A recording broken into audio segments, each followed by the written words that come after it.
तो इस एपिसोड में सुप्रीम एल्डर फैंग किंची और जियालांग को बुला करके हु टियांडू के द्वारा दिए गए प्रस्ताव के रिलेटेड बात कर रहे होते हैं कि वो इस अलायंस को बनाए या ना बनाए। और तभी जियालांग कहती है कि मास्टर, अगर आपको ये सही लग रहा है तो आप बनाएं, मगर मेरा ओपिनियन ये होगा कि अगर हमारा हुआऊ सेक्ट किसी भी अलायंस से जुड़ता है तो लोगों के सामने हम कमज़ोर साबित होंगे। इस बात को सुन करके सुप्रीम एल्डर जियालांग की बात सुन करके उन दोनों से कहते हैं कि मैं चाहता हूँ कि तुम लोग इन्वेस्टिगेट करो, हु टियांडू आखिर क्या चाहता है और उसकी सारी इंफॉर्मेशन मुझे ला करके दो।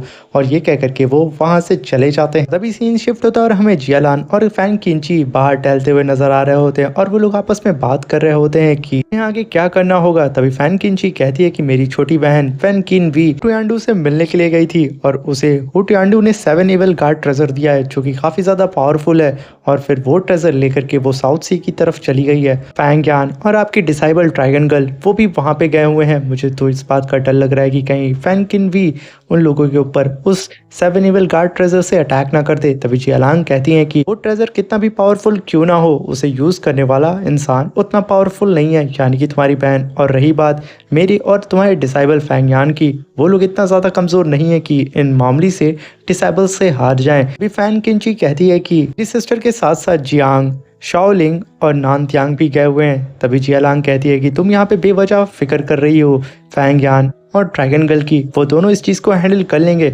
मगर हमें भी इस साउथ सी की तरफ थोड़ा नज़र दौड़ाना चाहिए कि आखिर वहाँ पे क्या चल रहा है और वहाँ पे कैसे ट्रेजर्स हैं। क्योंकि मैं ऐसा देख पा रही हूँ कि हु टियांडू भी उस साउथ सी की तरफ कुछ ज़्यादा ही ध्यान दे रहा है, हमें इस चीज़ पे नज़र रखनी होगी। तभी फैन किंची कहती है कि साउथ सी में मेरे जाने वाले कुछ स्पाई हैं जिसके ज़रिए मैं वहाँ की इन्फॉर्मेशन को बाहर निकाल सकती हूँ। ये कह करके वो वहाँ पे एक स्पेल कास्ट करती है और एक तिलिस्मान को साउथ सी की तरफ भेज देती है। और यहीं सीन शिफ्ट होता है और हमें हैंगयान और उसकी टीम अभी भी उसी यामाजुमा फॉर्मेशन के बीच में फंसे होते हैं और जहाँ पे फैंगयान अपने डिवाइन नीडल से कई सारे अटैक करके उन फॉर्मेशन को तोड़ने की कोशिश करता है और साथ में ड्रैगन गर्ल पानी के अंदर जाकर के बाहर निकलने का रास्ता ढूंढ रही होती है। और तभी उसके सामने एक शील्ड आ जाती है जिसे देख करके ड्रैगन गर्ल उसे चेक करने लगती है और जब वो छूती है तो उसमें से कई सारे शॉक अटैक नीचे आते हैं। ये देख करके ड्रैगन गर्ल समझ जाती है कि फॉर्मेशन नीचे तक है, यहाँ से निकलना बहुत मुश्किल है। और ऊपर शाओलिंग कई सारे पिलर से बचते हुए वहाँ से भाग रही होती है और वो सारे पिलर अलग अलग एट्रीब्यूट से उसके ऊपर अटैक कर रहे होते हैं और फाइनल अटैक उसके ऊपर होने ही वाला होता है। तभी ड्रैगन गर्ल आकर के उसे बचा लेती है और वो सारे पिलर उन लोगों को क्रश करने वाले होते हैं। ये चीज़ देख लेता है फैंगयान और तुरंत अपने जाइंट स्पिरिचुअल हैंड से उन पिलर को रोकता है, जिससे मौका पाते ही वो दोनों उस पिलर से बाहर आ जाती हैं और तुरंत फैंगयान के पास आकर के खड़ी हो जाती हैं। तभी फैंगयान कहता है क्या तुम लोग ठीक हो? और फिर फैंगयान कहता है ड्रैगन गर्ल तुम पानी के अंदर गई थी ना, तो तुम्हें वहाँ पे क्या नजर आया? क्या वहाँ से कुछ निकलने का तुम्हें रास्ता समझ में आया? तभी ड्रैगन गर्ल कहती है कि इतना तो मुझे समझ में आ गया है कि ये यामाजुमा फॉर्मेशन है और ये फॉर्मेशन पानी के अंदर तक है, तो इसमें से निकलने का कोई भी चांस नहीं है। और हाँ, मुझे ऐसा लगता है कि इस फॉर्मेशन को कंट्रोल करने के लिए ज़रूर कोई ना कोई डिवाइन वेपन या कोई फॉर्मेशन होगा। तभी फैंगयान कहता है कि मैं इस पर फाइनल अटैक करके देखना चाहता हूँ। और तभी वो एक पत्थर को मार करके शील्ड पे चेक कर रहा होता है और वो पत्थर चकनाचूर हो जाता है। तभी फैंगयान अपनी डिवाइन निडल को निकालता है और उसे जाइंट फॉर्म में करके उसी फॉर्मेशन की शील्ड पे मारता है, मगर उस शील्ड से टकराते ही वो स्वॉर्ड वहाँ पे चकनाचूर हो जाती है और फैंगयान चुपचाप वहाँ से नीचे आ जाता है। तभी ड्रैगन गर्ल अपने ऊपर देखती है जहाँ पे यिंग और यांग का फॉर्मेशन बन जाता है, जिसे देख करके ड्रैगन गर्ल कहती है कि इस यामाजुमा फॉर्मेशन के पास 3rd स्टेज की सुपरनैचुरल पावर है जिसे तोड़ पाना बहुत ही मुश्किल होगा। या तो हमारे पास किसी तरीके का सुप्रीम लेवल का वेपन हो या कोई और तरीका। फिर ड्रैगन गर्ल ऊपर देखने लगती है और कहती है कि यहाँ पे टोटल 8 पिलर हैं, यानी कि टोटल 16 पिलर। अभी ड्रैगन गर्ल कहती है कि इन सारे पिलर्स को मूव करने के लिए कोई ना कोई फॉर्मेशन जरूर होगा और वो हमारी नज़रों के सामने हो सकता है, मगर दिख नहीं रहा है। अगर हम उस फॉर्मेशन को तोड़ दें तो हम इस बड़े से यामाजुमा फॉर्मेशन से बाहर निकल सकते हैं। तभी शाओलिंग भी इधर उधर देखने लगती है और तभी फैंगयान के अंदर से एम्परर यान कहता है कि फैंगयान मैं तुम्हें यहाँ से निकाल सकता हूँ, मगर उसके लिए तुम्हें इस जाइंट से स्नेक को अपनी बॉडी में एब्सॉर्ब करना होगा। तभी फैंगयान कहता है कि इन लोगों के सामने मैं ऐसा कैसे कर सकता हूँ?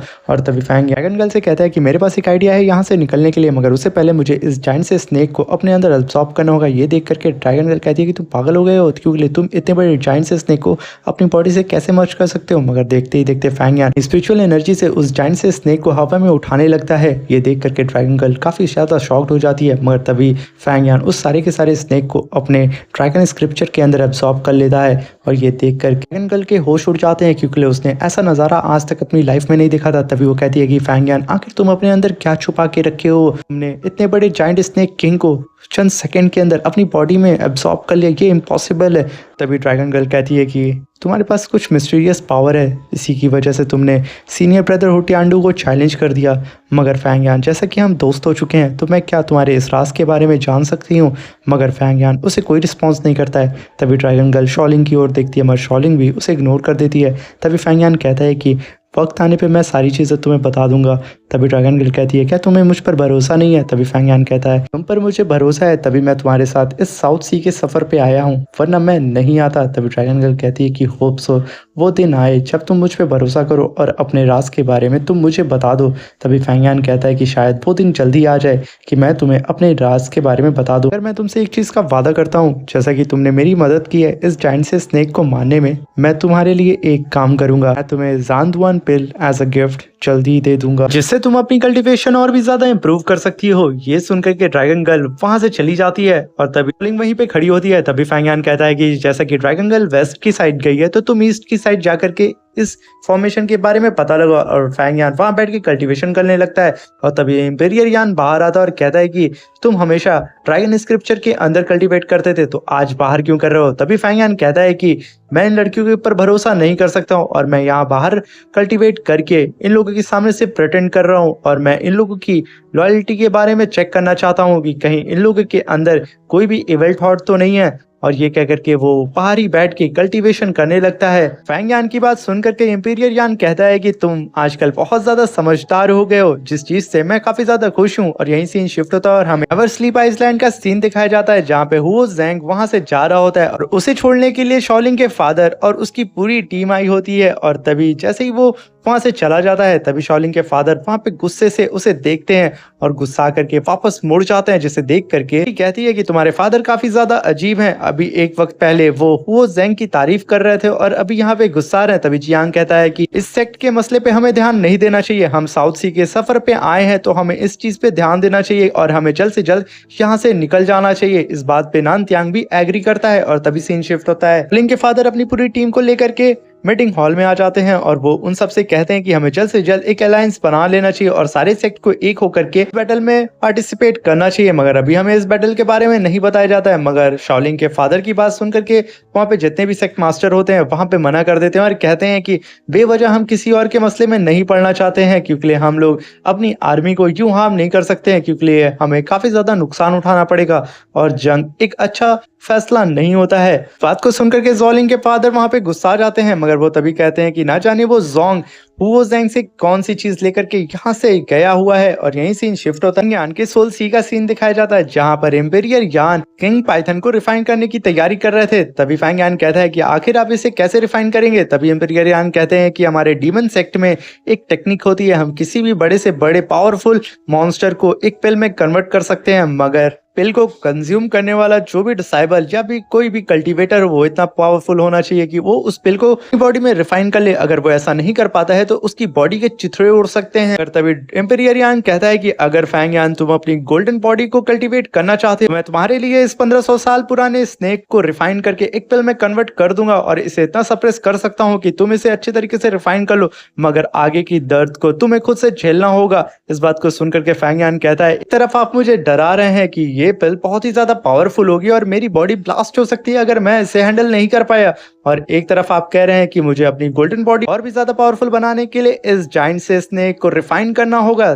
तभी एम्पेरियर यान उसे देख के हंसने लगते हैं और कहते हैं कि फैंग यान, क्या तुम ऐसा करना चाहते हो या नहीं? तभी फैंग यान कहता है कि मैं ऐसा करना चाहता हूँ, वैसे भी मैं 10 साल के बाद मर ही जाऊंगा, तो बेहतर है यही है कि पावरफुल बनने की क्यों ना मैं कोशिश ही कर लूं। क्या करके वो एम्पेरियर यान के सामने ही कल्टीवेशन मोड में बैठ जाता है। तभी एम्पेरियर यान उस बड़े से जायंट स्नेक को वहां पे रिफाइन करने लगते हैं और धीरे धीरे वो उसे पिल के शिप में कन्वर्ट कर देते हैं और सीधा फैंग यान के सोल सी में वो डाल देते हैं, जिसकी वजह से फैंग यान को काफी ज्यादा दर्द हो रहा होता है। यही सीन शिफ्ट होता है और हमें फैंग यानी कि सोल सी के बाहर का सीन दिखाया जाता है, यानी कि रियल वर्ल्ड का, जहाँ पे अभी भी ड्रैगन गर्ल वहां पे निकलने का रास्ता ढूंढ रही होती है और तभी उसकी नजर नीचे बनी एक गुफा पे पड़ जाती है और उसके पीछे पीछे शाओलिंग भी आ जाती है। तभी ड्रैगन गर्ल कहती है कि मुझे यहाँ से निकलने का रास्ता शायद यही नजर आ रहा है, क्यों ना हम अंदर चल के चेक करें। और शाओलिंग और वो ड्रैगन गर्ल दोनों ही उस गुफा के अंदर आ जाते हैं और तभी शाओलिंग की नजर एक मास्क पे पड़ती है जो कि किसी बर्ड के फेस की तरह नजर आ रहा था, जिसे देख करके शॉलिंग वहां रुक जाती है। तभी ड्रैगन गर्ल कहती है तुम्हें क्या हुआ, और उसके पास आ जाती है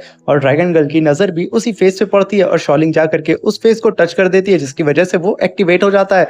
तभी ड्रैगन गर्ल कहती है कि मुझे ऐसा लग रहा है कि यही वो कोर है जो इस फॉर्मेशन को पूरी तरीके से चला रहा है। और तभी ड्रैगन गर्ल अपनी ड्रैगन स्वॉर्ड को निकाल करके कोर में घुसेड़ देती है, जिसकी वजह से काफी बड़ा ब्लास्ट होता है और उन दोनों का फेस देखने लायक होता है। और यही सीन शिफ्ट होता है और हम उनके मेंशन का सीन दिखाया जाता है, जहाँ पे वो हुओ जेंग की ही उसी वुड को निकाल करके वुड को चेक कर रहा होता है और कहता है कि कहीं हुओ जेंग का ये कोई प्लान ना हो कि वो हम लोगों को इस लकड़ी के जाल में फंसा करके खुद अकेले ही साउथ सी के सफर पे निकल जाए और वहां के सारे ट्रेजर्स को अकेले ही हड़प ले। अभी जोंग को पीछे से एहसास होता है कि कोई आ रहा है, वो तभी जल्दी से उस वुड को अपने अल्केमी फर्नेस में रख लेता है और जब वो पलट के देखता है कि वो तिलिस्मान उसके पास आ रहा है और तभी हम देखते हैं कि उस तिलिस्मान से एक बंदा अपीयर होता है और यहीं पे हमारा ये एपिसोड खत्म हो जाता है।